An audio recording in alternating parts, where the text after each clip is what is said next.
Welcome to Hello Downtown, a podcast by Downtown Sioux Falls. This is Hello Downtown, the podcast where we explore the people, the places, and the pulse of our city's core. I'm your host, Brandon Hansen, and every episode we dive into the stories shaping life in the heart of Sioux Falls. So whether you're downtown every day or just downtown at heart, let's jump in.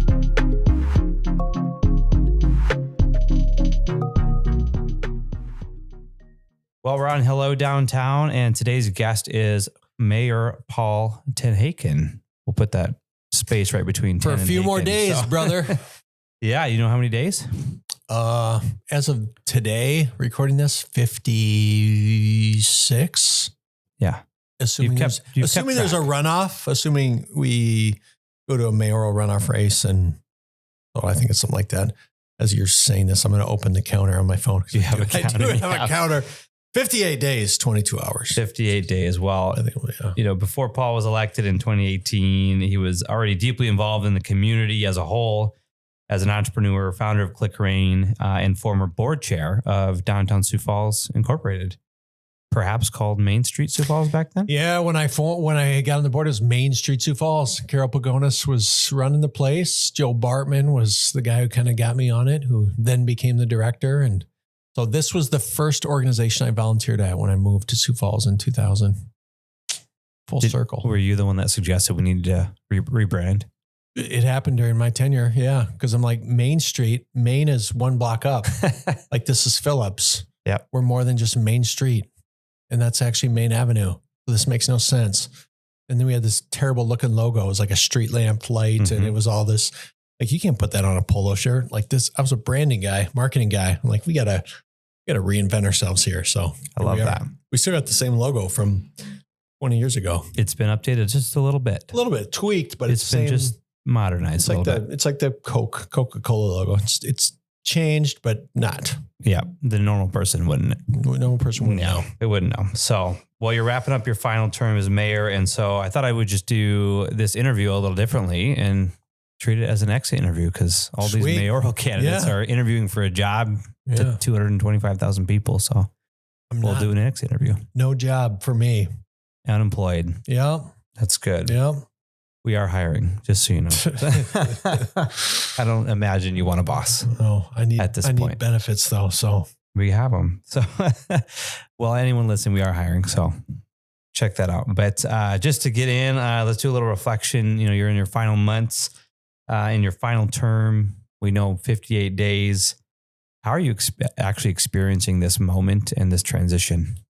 Yeah, it's weird right now because your transactional relationships are starting to fade away, meaning people aren't reaching out to you as much anymore because a lot of the stuff that either has to get started or is midstream, you're like, oh, the next administration is going to handle that, or that's going to be started under the next administration. So you're just landing the plane. I'm using that term a lot these days. It seems like landing the plane, not trying to crash it, you know, and so it's just clean up and polish. So I'm having a lot of meetings with people, thanking a lot of people. So, you know, you talked about a card I sent you with a little gift. I'm doing a lot of that stuff, just trying to recognize people who have been awesome to work with along the way, doing a lot of stuff for my team members. I just love the city team. And so it's soaking in that stuff. No one's going to really give a crap if we finished a housing project in the last, 2 months here, or if we cut one more ribbon, or it's like that stuff's not going to really matter, but making sure my team members feel valued and appreciated and that I have some time with them is really, really important to me. So doing a lot of that. What's that transition like? Could you even articulate what that's like for the people who are left behind? It's terrible. Picture a company where you say, hey, you're going to have a new CEO of your company. We don't know who it is. You're going to have no say in it. We don't know what their value system is. Some people are going to pick them for you. And we don't know if they're going to keep you around or not. So it's very uncertain for the people who are left behind. The weebie Ubies, we call them. We be here when you be gone.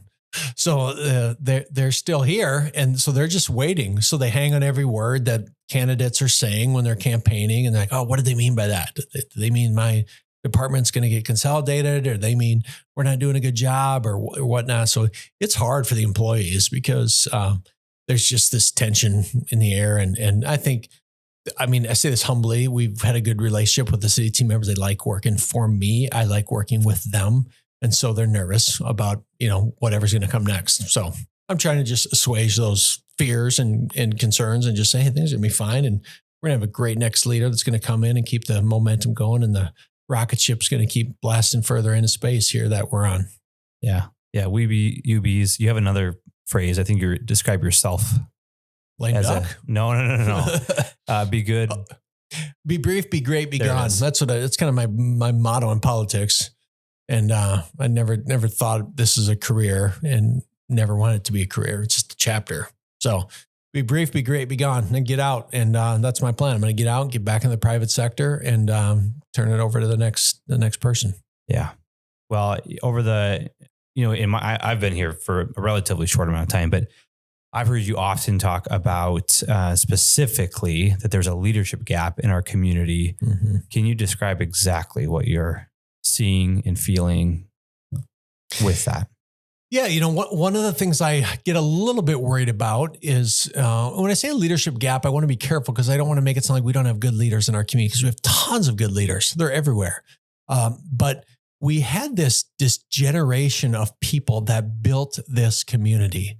And I'm talking about the OGs in Sioux Falls, and some of them are still around, but we've lost a few of them over the recent years. But people like Craig Lloyd and Steve Medley and the Everest family and some of the people who have just stepped up and given a lot of time, not just money, but they just give time to make our community better, and they just want to make Sioux Falls better, not because it benefits them financially, not because it helps their company. They just love Sioux Falls.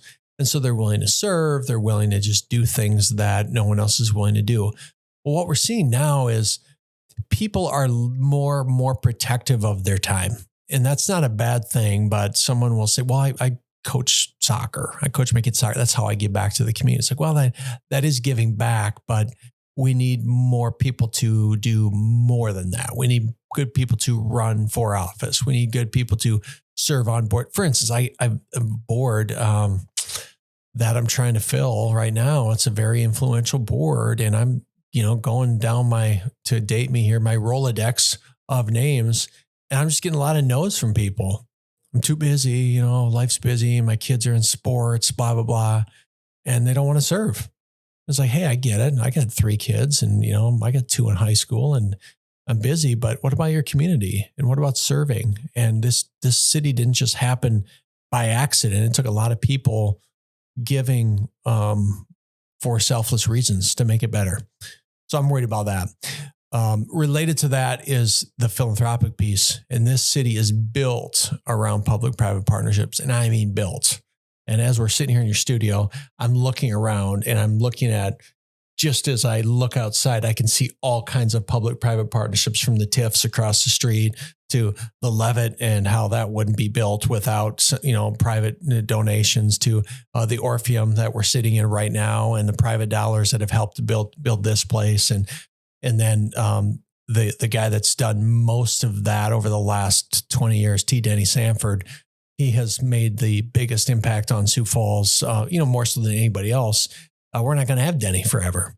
And so who are the next generation of really, really generous philanthropic leaders that are going to continue to carry that baton? I don't know. I don't know who that is yet.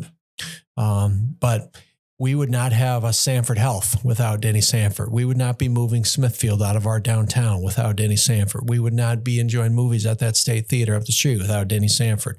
We would not have a new LifeScape campus without Denny Sanford. We would not have the Children's Home Society that we have today without Denny Sanford. We would not have D1 hockey at Augustana without Denny Sanford and his gifts to that. I could go on and on for the entirety of this podcast of how Denny Sanford has impacted this community. And so that's a next generation of leader too, that we got to be sure we're grooming and stepping up and making sure people realize philanthropy is a huge part of giving back. If this community's been good to you, you have a responsibility to give back to Sioux Falls. Yeah. And I know you're incredibly passionate about mentorship as well. It's been a pretty consistent thread through your time as mayor. Why is that important? Well, it's important for a whole bunch of reasons. Probably first and foremost, my faith is really important to me, and I believe we're called as men and women who are put on this earth to care for one another, and care for people that maybe don't have the same circumstances we have. And to me, one of the easiest ways to do that is to mentor someone and care and love on someone who's in a different circumstance than you. But in my role as mayor, what I see is we deal with a lot of societal challenges that people will come to my office and say, what are you doing about X, mayor? I mean, off air, we were talking about panhandling, but we could talk about juvenile literacy or juvenile crime or people coming out of the pen or whatever.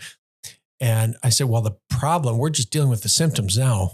What happened 10 years ago that made this kid jack a casino when he turned 18? Okay. What happened when he was 10? And what happened to this kid that he's reading at the third grade level when he's 16? Okay. Well, that's a marathon game. And you're not going to create a government program that's going to fix these things. You as a community need to own your community and step up and realize not everyone has been given the same circumstances and afforded the same opportunities as you, and send the elevator back down and bring them back up with you. And that's what mentorship does. And so if we want to have one of the greatest cities in the world, which I think we have the possibility to do, you have to give up your time to others who maybe are less fortunate or haven't had those same opportunities. So it's pretty simple formula. You just care for people around. If we can become a community that cares for people in a deeper level. We were talking off air about panhandling, and I'll touch on that, and let's just pivot to that and go there. Because it's kind of, I don't know why it's controversial that I tell people not to give to panhandlers. It shouldn't be, because I got all kinds of data and anecdotal information that tells you 95% of the time that's not used for good purposes, that cash you give people. But how many people have ever pulled over and say, I'm not going to give you cash, but I'm going to take you to church with me this Sunday. And then afterwards, we're going to go out to eat and we're going to talk about how I can help you. I bet there's not a single person listening to this podcast that has done that. Because why? That's messy. That's dirty. That's mentorship. That's no one would do that. Are you kidding me?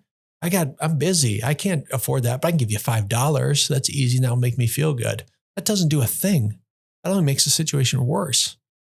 But if you want to make an impact in your community, we have 600 homeless people. We have 180 churches in Sioux Falls. Each church adopts 3 homeless people. We've solved homelessness. Done. Okay? How easy is that? It's done. Simple math. But it's like we got to go to the lazy slacktivism stuff. Like, I'm just going to hand out money. Well, that doesn't do anything. And if you think it does, you're wrong. You're wrong. And I can say that as a guy who sat in this chair for 8 years and watched that not work. And I can tell you, I talk with mayors all over the world too. Will tell you that does not work.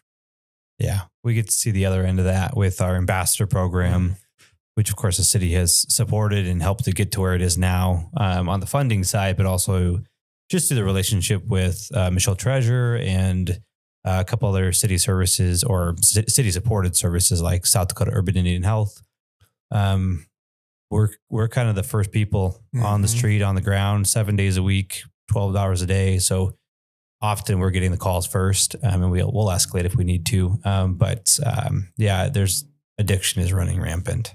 And that's why you hear me over the years. I've been really vocal about addiction related issues and substances. And I'm so against addictive substances. I've been really against legalized marijuana, recreational marijuana, even medicinal marijuana, which is a bit of a shell industry. It's really just for, it is what it is. But we have so many vices in our community. And most of the challenges that I deal with that are crime related, homeless related, the link, which we pump a couple $1 million into every year, it's because of addiction. I'm dealing with the fallouts of addiction. Video lottery casinos, narcotics, alcohol, like addictive substances are the bane of a community's existence. If I was a king and could wave a magic wand and get rid of addictive substances, that would be the one thing I would do, because we would have a utopian society.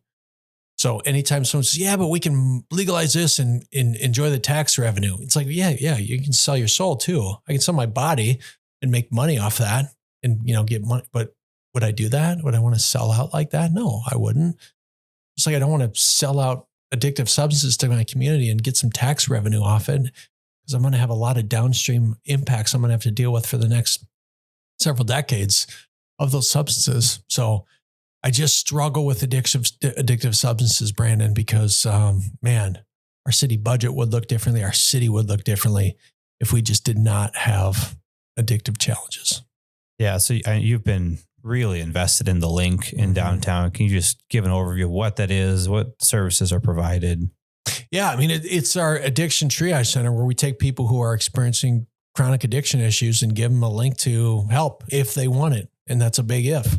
So people who are, let's say they're passed out drunk somewhere, or they're experiencing an addiction episode, or, they're, whatever, experiencing withdrawal, the cops can pick them up, or their relative can take them to the link, and it's run by a clinical team. And so they assess them and they say, okay, they need sobering and they need detox or whatever. They take care of them. Then they give them an opportunity at the end of every intake to link them to something. You want treatment? You need a place to stay? You need a sober house? You ready to get clean today? And I don't have numbers to back this up, but 95% of the time they're like, no, I don't. I want to keep living this life. Thanks for the 8 hours and the hot meal. I'm going back out to the street to keep doing what I've been doing. But once in a while, someone will say, you know what, I'm sick of this. I've been here 38 times in the last 6 months. I'm ready to get clean. And they get clean. And it's expensive. It's an expensive operation. What's a life worth? I don't know. You can put a number on that, but some people we spend a lot of money on to try and get them clean in our community. And so I'm passionate about that, because you can, there's a debate on housing first, and do you put someone in a house first and then try and get them clean, or do you get them clean and then try and get them housing, or it's chicken and the egg on all that stuff. But the link's a place where we used to do all that stuff in a jail cell. So you'd have someone who's passed out and drunk, and the cops would pick them up, take them to the jail, and we'd put them in a cell and they dry out there. And it's like, well, that's kind of a triggering atmosphere for someone to do that. So now we're taking them to a much more humane place. We have many more options, including linking them to services. They didn't ever have that before. So it costs money, it costs a lot of money to do this stuff. And it comes back to, do we run city like a business? People ask me that, have asked me that a lot over the years. And I'm like, sometimes yes. In a lot of ways, no, because the goal of a business is to make money. And that's not the goal of a city. If the goal of a city was to make money, I would shut down the link tomorrow. I would shut down city pools. I would shut down public transit, because those things all lose a tremendous amount of money. Yeah. But what's it worth for someone who's handicapped and has no other way to traverse our city to use paratransit? What's that worth to them? That's their quality of life. It's the only way they can get groceries. The only way they can get to a medical appointment. So our role is not to make money. Our role is to provide quality of life services and a great life to people, while losing as little money as possible and being a good steward of the dollars that we have been entrusted with by the taxpayer. Yeah. Well, you're a big private sector guy. Yeah. Too. I mean, before this, and I'm assuming after as well now. Is that a tough transition to super shift your tough. mind? Because daily I'm coming across things like, why do we do this? This is so stupid. This makes no sense. Or why do we have, this type of car? Can't we just get a used car instead of a used new car for this inspection crew or whatever? I mean, there's a lot of things I'd like to do differently, but there's also a lot of laws and regulations and other things that require us to have to do things the way we do it as well. And so all that being said, Brandon, government, local government is still the most efficient level of government by far. I mean, people have this perception that there's so much waste, fraud, and abuse. Thank you, Elon Musk, for that phrase. And we use it ad nauseum. There's waste, fraud, and abuse in all of government. Is there waste, fraud, and abuse in any business, in my home and my personal checking? Like, of course, there's waste everywhere. But in the local government, I would task anyone to sit alongside me through the budget hearings we're going right now and say, where are you going to cut? Where are you going to cut out of this city budget? Because we are a lean, mean spending machine. We do not have hardly any fat to trim. The higher you get up in the government ranks, the more fat there is on the pig.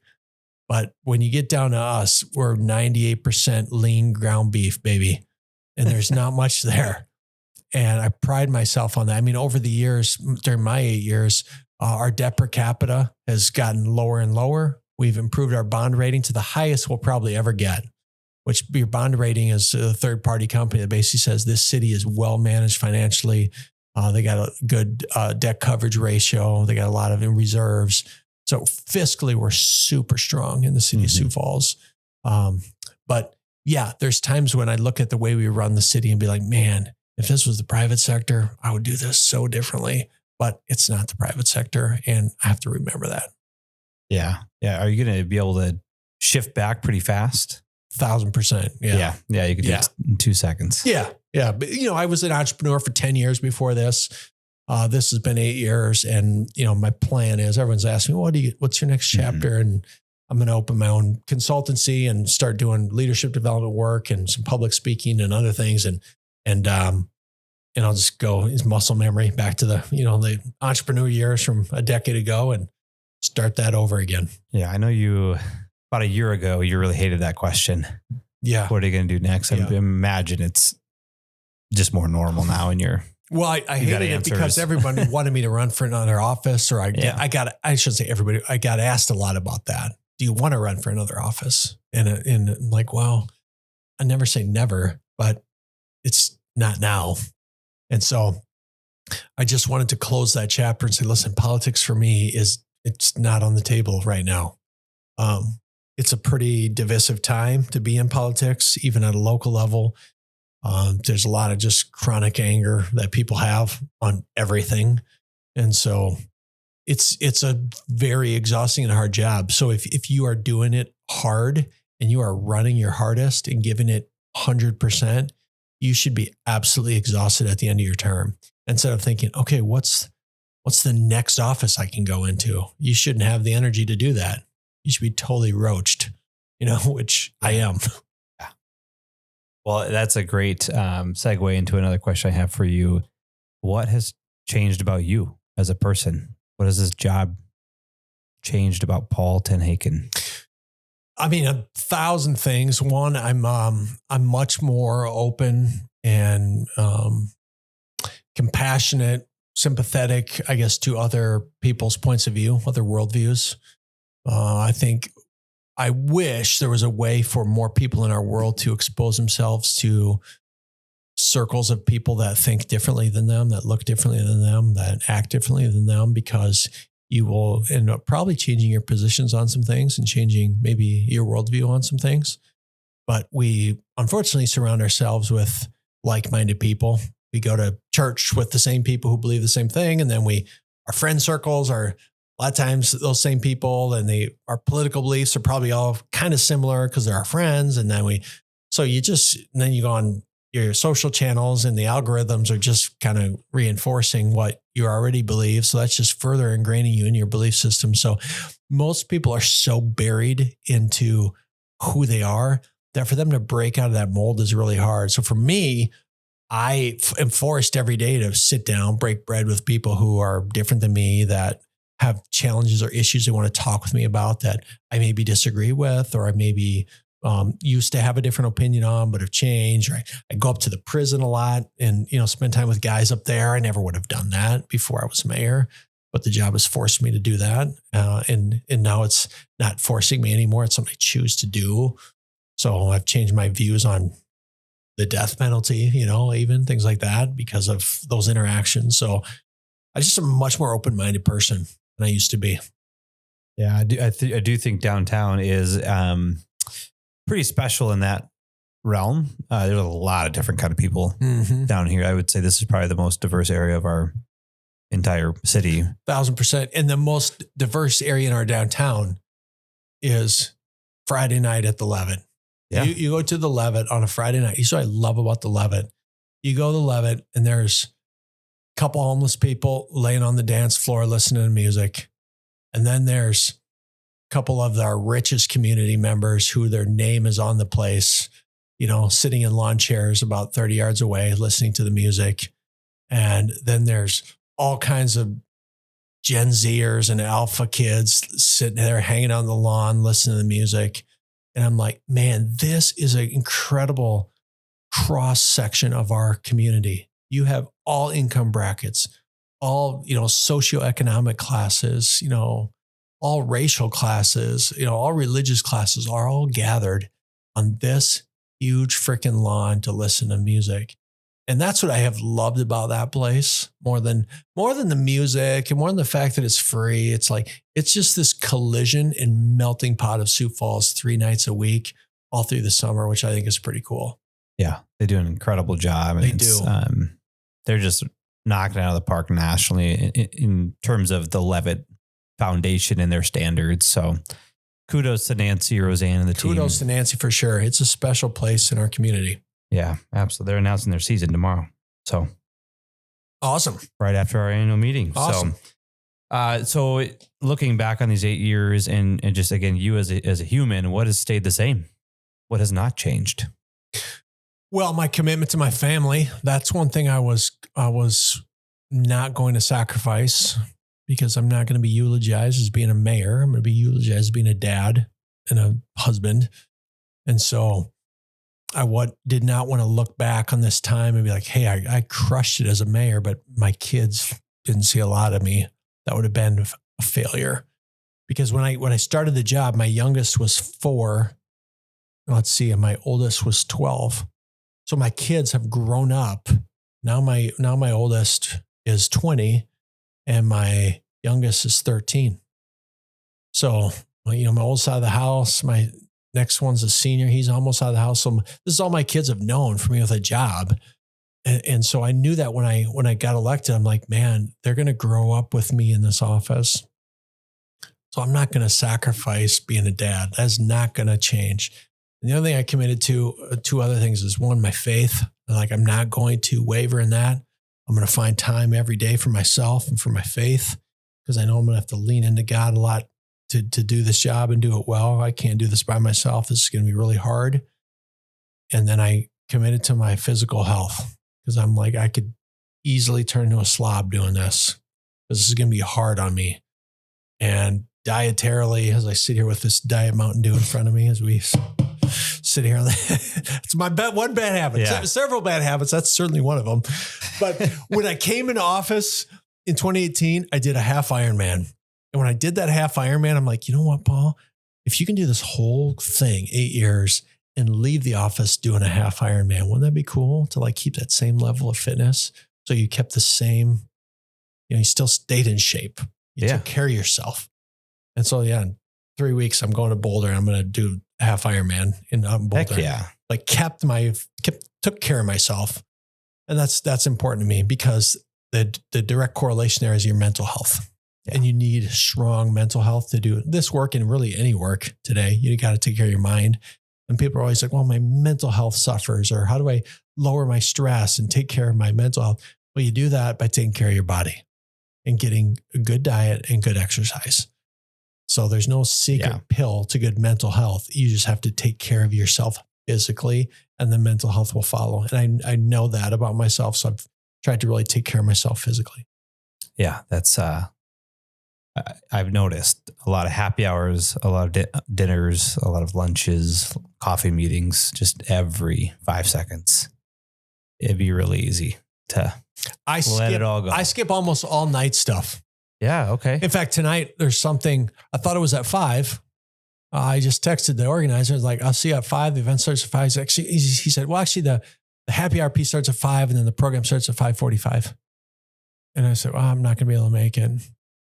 So, because that program starts at 5:45, which means, and if you're the mayor, you don't just show up and sneak out the back. Everyone sees you. You got to stay the whole thing. Yeah. So that means I'm going to be there till 6:30, 6:45. My daughter's home from college. My son just came back from state tennis. My daughter's going to be home. My youngest will be home 9. I'm not going to go to your thing till 6:30, 6:45 tonight. I'm going to be home with my kids. Yeah.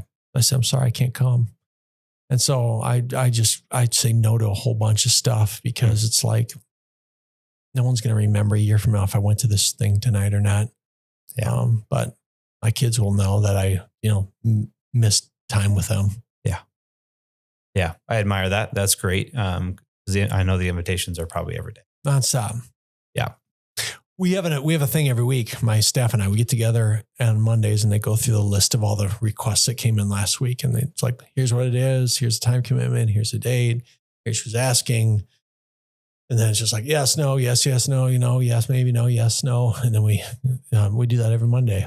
And they kind of know I have a two night a week rule. I spend 2 nights away from my family a week. And one is usually a city council meeting. So that leaves kind of one other night a week or something. So we kind of go through that list and we're like, all right, what's the most impactful thing on this list that I should be at this week? And let's say yes to that one. Yeah. Yeah. Let's go back to this leadership gap. And I want to actually just point it back to you and ask, what would you describe your leadership style as to someone? My leadership style, well, you should probably ask my team that, but I hope they would say that it's very empowering, very hands off, but very accountable. So I am a super big trust but verify guy. So you will not see me micromanaging decisions. You do not see me questioning my team members. You see me giving them all the tools that they need, all the resources they need, letting them run. But if they screw up, we're going to have a problem. And you're going to sit down with me and we're going to talk about it. And you better not do it again. And I'll hold them accountable. And so I think that's the way most people want to be managed. They don't want to be, I'm a colorblind graphic designer by background. I mean, who am I to You really are? Yeah. And so who am I to tell our police chief, hey, I think we should be, adding another kind of a beat over here on the northeast side to like, he's a public safety expert. I'm not going to tell him how to do his job. But if I see that we're having a serious uptick in crime in that area and it's happened 3 years in a row, then I'm going to say, okay, what are we doing about this? You're the expert and we're not getting the results here. So I'm going to hold you accountable. The public's holding you accountable. I want to see a change here. And I want to see a plan in the next 30 days to fix this. So, and then they'll see the plan. We'll implement it. And if the results are great, we'll keep moving forward. If they're not, accountability. It's a wide variety of topics that you've had to be involved in. Tons, yeah. You got to speak into public safety and arts now. And I mean, it's wild to think expert in everything or nothing. No, not an expert in nothing. You're a mile wide and an inch deep on wastewater, public safety, zipper merging. Yeah. Coronavirus. I kind of know a little bit about everything. So it's kind of what's hard for the next chapter of life here. I'm like, man, I don't know if I'm good at anything. I don't know if I'm marketable or hireable because I really suck at everything.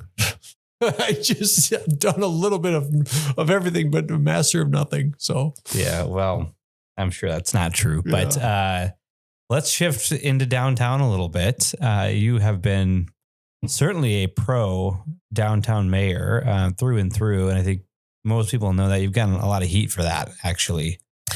Some heat. Okay. I wouldn't say a lot, but yeah, there are people who are like, enough of this downtown business. What about the west side? What about the east side? We need more blah, blah, blah. And it's like, listen, yes, you do. And the way we give more attention and investment in the east side is we need money to do that. And the way we get more money to do that is we invest in one of our best assets that gives us the biggest ROI. And the biggest ROI comes from your downtown. And it cranks out the highest, property tax value per capita. It's where people come to spend money. It's where visitors come to spend money. So you have 7,000 people on a lawn 3 nights a week for all through the summer. They are going to spend money. And so that drives up sales tax revenue so we can put in that new road on the east side for you and build out your new park and add that police beat over there that you've been asking about. So it doesn't mean we ignore the rest of the community. And you show me a part of the community that's ignored, you won't, because we got massive infrastructure projects going on all over the city. But you don't have to be a rocket scientist to understand in urban planning that the downtown of any city is the heartbeat of a city. And if your downtown is not thriving, your community is dying. And if your downtown is not being invested in, you are going to have financial challenges. I mean, look at what's happened in Minneapolis when their downtown has started to take a dump after 2020. Okay, they've had problems budgetarily, public safety wise. I mean, other things. People go right into a Vikes game and can't get out of there fast enough. Okay, a big problem. And it's impacting their budget. Look at their vacancy rates. Look at their commercial vacancy rates. Look at all the challenges they have. And it is impacting their ability to do public safety in the community, to invest in infrastructure projects, because someone like Paul TenHaken, who goes up to a Vikings game, is not spending any money in Minneapolis because the downtown isn't a place I want to be anymore. Yeah. And sorry, Minneapolis people, if you're listening, but it's the reality, and it's a brand they have to overcome. That's something they have to deal with now. So we don't want to get there. We don't want to get to the point where this is just a pass through downtown and all the stuff to do is out in the burbs, because the ROI is greatest in these blocks down here. Yeah. Well, so Minneapolis people, Paul's looking for some consulting gigs. Yeah. So call him up. Not after that. Yeah, well, maybe they have a need, right? So I actually worked with the folks over at Lemonly and ClickRain to build this sheet that's right in front of you. This is going to launch later this month and at our annual meeting tomorrow. But it is just trying to depict what you're talking about in just a quicker infographic way. And just a summary here, because this is an audio only podcast, but 2% of the land, less than 2% of the land of Sioux Falls is downtown Sioux Falls, producing 14% of the city's bingo 14% sales tax, 14% of property tax revenue. Yeah. 2% of land produces 40% of property tax revenue. Yeah. Yep. Bingo. Yep. And then on the sales tax side too, 2% of the whole states. Yeah. Well, I'll tell you this. I've brought a lot of people to this community over the years to show off Sioux Falls. Yeah. And they come to Sioux Falls and say, hey, what do I got to see while I'm in downtown? Or what do I got to see while I'm in Sioux Falls? I got 24 hours. I got 48 hours. And no offense, Southsiders. I live on the South Side. I don't say, hey, you got to come to the South Side. Check out this Walmart we got on the South Side. It's one of the coolest Walmarts you've ever seen. No, Walmart's great. Love you, Walmart. Thanks for being in our community. But I say, you got to come to our downtown. Yeah. Really? Why? Tell me about it. Oh, Chops. I mean, the falls. We've invested in our Riverwalk. Really? And people time and time again are like blown away, and they spend money down here. Okay. And so it is not only is it an economic driver, it's a workforce development driver. It brings people to our community who want to maybe move here, stay here, come back here. Big tourism driver, obviously, as well for us. The last 3 years in a row now, Southeast South Dakota's surpassed the hills, Black Hills area in tourism economic impact. And Sioux Falls is a big part of that. And a big part of it is because of our downtown. Absolutely. Yeah. Terry Schmidt with Experience Sioux Falls just had her annual meeting, was showing off all those numbers. And I think 50% of those tourism numbers are coming out of this downtown right here. Mm-hmm. So average spend per visit has been, in 2025, was $124.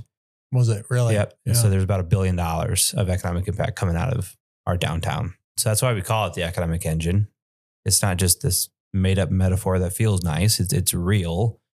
I mean, it's pumping resources. Anybody who ever challenges investments in downtown and say, hey, when you travel, next time you go to Charleston, South Carolina, or you go to Atlanta, or you go to, Austin, Texas, tell me where you go for fun. And if you tell me you go to the burbs to a Trader Joe's, you're lying. You're going to the downtown, man, because that's where it's at. Yep. That's where the action is. That's where the eclectic shops are. That's where the unique culinary experiences are. It's more than likely where the event venues are, where you're going to see a concert, we're going to see a sporting event, we're going to see a show. Yeah. It's just, it's part of our identity too. And honestly, it's why I kind of ran for office, because I was really passionate about getting our Premier Center built downtown. I was just a private citizen then, but that was a debate in the community. And I was guns blazing that we got to build that thing downtown. And I started a group with Steve Hildebrand and some others, and we called it Build It Downtown. And the Statue of David was our logo. And we were pushing because no one builds those things in the burbs. They put them in the downtown. And we didn't. We built it where we did. We built it onto our convention center. But it got me fired up because I'm like, man, the cost of an opinion is participation. And if I'm going to be vocal about this, I'm going to get in the fray. I'm going to put my money where my mouth is. I'm going to run for office. And it was that and a whole bunch of other things. But that was really my first foray into government, was like getting kind of a citizen activist role. And like, we got to get this event center in our downtown. We had this group and it didn't happen. I was pissed. Like, how do we do this? I was so short-sighted. We should have put it in our downtown. And it was like, wow, if we build it where it's going to be, it's going to totally develop out there. Well, has it? No. Development is slow. It takes so long. It ain't going to happen, Brandon. I know. It's not going to happen out there. I know. Everybody knows it. I know. We don't have to poo-poo around it anymore. It's not going to happen. We should have built it downtown. Now, Do I love it? We're going to make it successful out there. We have been. It's great. But think about it now. We got this Riverline land. If we had the Premier Center in our downtown, where Sharapa is right now, Sharapa 2. Yeah. We could be putting our convention center where the Riverline, we'd have everything in our downtown. All of our tourism activities, all of our concerts, all of our Summit League activities, everything right in our downtown. We'd be like big city stuff, man. I know. So I kind of lament that a little bit. If I could have one do-over in our community over the last 20 years, that would be the do-over I would take. Like, mulligan right there. Yeah, I understand. It was really a philosophy of build the facility first and let infrastructure follow, but it doesn't work like that. You got to have infrastructure first, which is what downtown Now, there's people who will disagree with me who are probably listening, and that's totally fine. It's philosophical differences, and it doesn't mean I don't like those facilities. They're awesome. We support them. They're crushing. They're actually profitable. Yeah. So they're still doing great. So what, but we'll never know like the spin-off sales tax revenue, the spin-off impact that they have when you locate those things in the core of your community. They statistically will drive a little bit more revenue and have just a better user experience, fan experience, visitor experience when they're in your downtown versus kind of out in a more kind of concrete jungle. Yeah, I've been looking into this too, just with the Riverline conversation that came up for a while, and just digging into the Johnson consultant reports that the city had commissioned. It's very clear that a project like that, it needs three things, and one is capacity. It needs to be big enough to attract the right kind of thing, regional and national shows. Mm-hmm. It needs availability, which we're running out of out there, and then it needs walkability, which is what's missing. Yep. You'd be able to walk from a convention conference right out the door to a coffee shop. We'll get there. Everything's in chapters. Facilities aren't meant to last eternities, so we'll get there. Yeah, I can tell you the retailers and small businesses in downtown would be over the moon to have some Monday through Thursday traffic. And typically those are going to come from visitors. We'll let the next mayor battle that one. Go get it, next mayor. All right, the public life. Yeah. Being in the public eye 24/7. How can you describe that? I didn't think I would mind it. I do kind of mind it. I really, really value my privacy now. I love staying at home. I don't go out a whole lot. Like I talked about the Levitt. I haven't been to a concert at the Levitt in probably 4 years. Just because I don't, just feel like everybody's kind of looking at you and, just don't go down there a lot. And so I become a little bit more introverted over the years because I just value my time away from people a lot more because I'm around people all day, every day. So I'll be ready to return to, the private life a little bit. Now I'll always be the mayor or ex-mayor, so you always have that, but it will be a lot different. And I'm looking forward to that. Yeah, I know. It was years ago. I saw you and your family at the mall, and I saw you with your baseball hat and kind of trying to be incognito a little bit and just have some space. And hopefully people can respect that. I mean, part of it is just my own, I don't want to say insecurities. I just kind of always feel like people are watching you, and sometimes they are, and so it's just something I got to get over. And I guess I never really have, so, it's why I really enjoy traveling. When it's talked about that, going to do that Ironman a couple weeks ago, to just drive to Boulder, just be myself out there. No one knows me. drive out there, just be Paul. And I enjoy that kind of stuff. Yeah. You're excited to be just Paul again. Just Paul. Yeah, exactly. Being the mayor, I know there's a cost to it. You know, you get comments online, you get, all these requests at night. You don't get to see your family as often as I probably do. What did this job ask of you that your family probably saw that maybe myself or someone else down here didn't know? Yeah, probably the challenges. I mean, the first thing that comes to my mind when you say that is probably the challenges on my mental health. Yeah. It's very hard. I mean, people are ruthless, man. You become an elected official, and to a lot of people, that's a hall pass to just treat you like shit. Yeah. It's like you all of a sudden have no feelings. I can say what I want about you. I can do whatever, do whatever I want. And like, listen, I'm just a dad and a husband who gave up a great career as an entrepreneur to try and serve my city. So that's hard. It gets taxing after a while, to having the vocal minority constantly draining you. And so I'm ready to get my mental health back and not have to deal with some of these people. Yeah. So I've done a good job at blocking that out where people don't see that. They're like, oh, really, Paul, that bothers you? I guess you never really noticed that. Yeah, you haven't, because I don't let on that it bothers me. But I get sick of dealing with trolls and stupid people. Yeah. So I'll be ready to be done with that. And then, yeah, of course, the time and the calendar is nuts. I mean, my schedule is just bonkers. And so I'm ready to get control of my calendar again, because my calendar is not my own, in that every event or every meeting that you're at, the meeting is set up because the mayor will be there. So it's not like some meetings you're like, hey, I'm going to skip this meeting and just let the team handle it. No, the team scheduled the meeting under the premise that you were going to be there because they need your input. They need your buy-in. They need your advice. And so you just can't cash it in or be sick one day and be like, I'm going to call in sick. And like, you can't. That's not an option. So it's, I haven't taken a long vacation or anything. So I'm ready to do some of that. That's exciting. Yeah. That's very exciting. Did you have a core group of people around you that maybe wasn't family? Yeah, definitely. I have a group of guys, 7 other guys plus me. And they've been my rock. They're just great dudes. They're all type A CEOs, executives, entrepreneurs that we lean into each other pretty hard, pretty vulnerable with each other. They know how hard this has been for me. And so, yeah, it's been great to have them in my corner. Yeah, you just kind of put down the titles and be people again. Yeah, I'm just Paul to them, which is great. I love it. Just Paul. Yeah. We need some t-shirts with that. Just Paul. Just Paul. So I was actually on Spellerberg's podcast the other day, eating some hot wings. Mm-hmm. And he brought up that firefighter fitness test that we did a year and a half ago.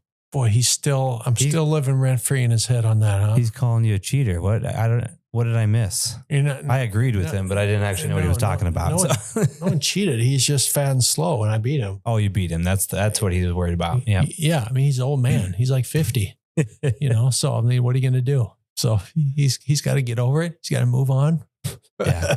No, we did a firefighters challenge fitness test to see what it takes to keep your accreditation up or something. And, I legit beat him. And so he's kind of crying about that, but you did. It was pretty intense. Yeah, it was. I was a random guy there. It's no joke to be in public safety and carry those packs. Gosh. And, it's the Stairmaster is what gets you. So, well, all right. Just Paul, what do you want the next season to feel like? Hopefully a little more in control in that I'm in charge a little bit and not at the mercy of everyone else. I want to be able to call my own balls and strikes, set my own schedule, work with my own clients. Previously when I was an entrepreneur, I had clients that if a client was a jerk to me or my team, I could say, you know what, we're not a fit. And I'm going to ask you to maybe find a different firm to work with. Well, now I had people that are jerks to me. I can't say, you know what, I'm going to ask you to find a different city. That you're just not a fit in this city. I have to say, oh, thank you. Please. Yes. Tell me more, please. Oh, I'm so sorry you feel this way. And it gets exhausting because there's some people who aren't a fit for the city, and I can't fire them.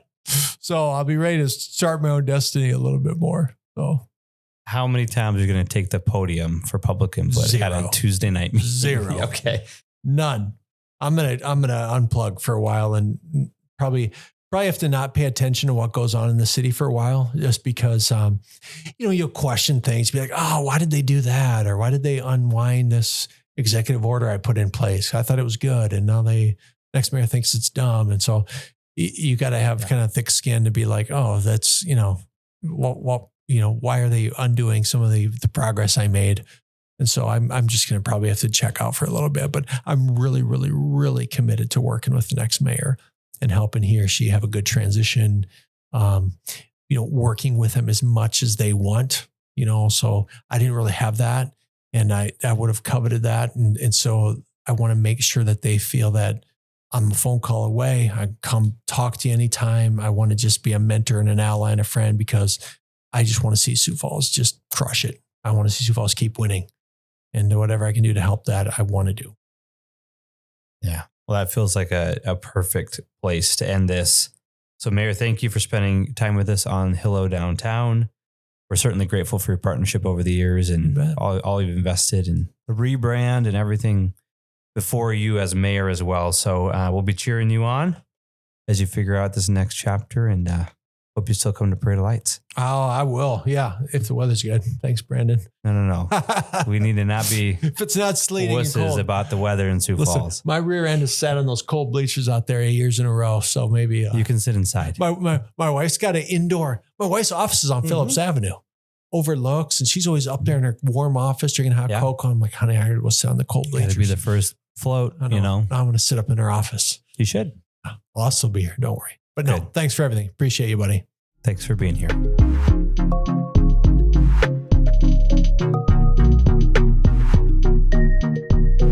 This is Hello Downtown.